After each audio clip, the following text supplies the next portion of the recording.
sa buong Pilipinas. Ito ang Radyo Pilipinas News Update.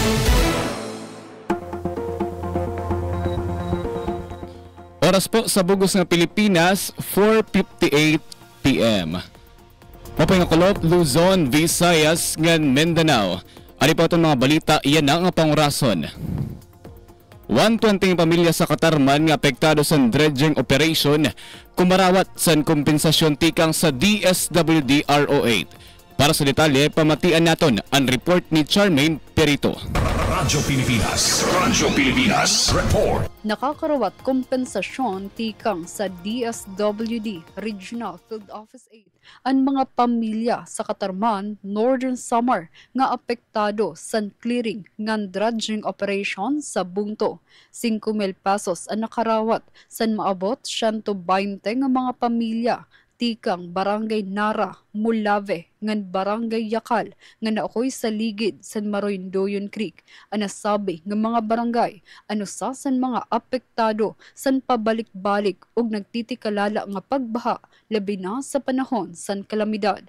Apektado ang kinabuhi san mga residente ug nagreresulta san pagkalugi san local business sector.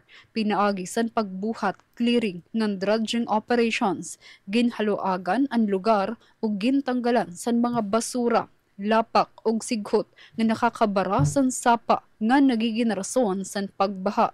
Sa panahon nga mahuman ang aktibidad, mauna igpapatuman sa gobyerno probensyal ang slope protection project nga ginlalauman magpapaupay sa abid sa tubig ug mapoproteheran ang mga kinabuhi ug propiedad. Para sa Bagong Pilipinas, Charmaine Perito Balvas, Radyo Pilipinas, Radyo Publiko, Calbayog. Salamat Charmaine Perito. Para po sa naton katapusan nga balita, bata ngan iya nanay patay matapos ang sunog sa Dipolog City. Pamatian nato ng detalye kan Sam Ilagan. Radyo Pilipinas Report. Patay ang duha ka minor de edad ngan iran nanay nga si alias Daphne, 35 anyos katapos masunog ang ira balay sa Purok 8 Barangay Gumalang, Baguio District, Dipolog City, pasado alas 2 san kaagahon. Ang mga biktima, amo sira alias Cara, 6 anyos, ngan alias Z, 2 anyos. Tungod san kalayo nga naglarab sa balay nga light materials, laan gamit. Antes pa san insidente, nagpost si Daphne, bahin san problema sa iyabana nga may da kabit, nga nagdugang pasan emosyonal nga kabugat san sugad nga trahedya. Para sa Bagong Pilipinas, Sam Ilagan, work immersion student san Clarencio Calagos Memorial School of Fisheries san DYOG. Radyo Pilipinas, Radyo Publiko, Calbayog.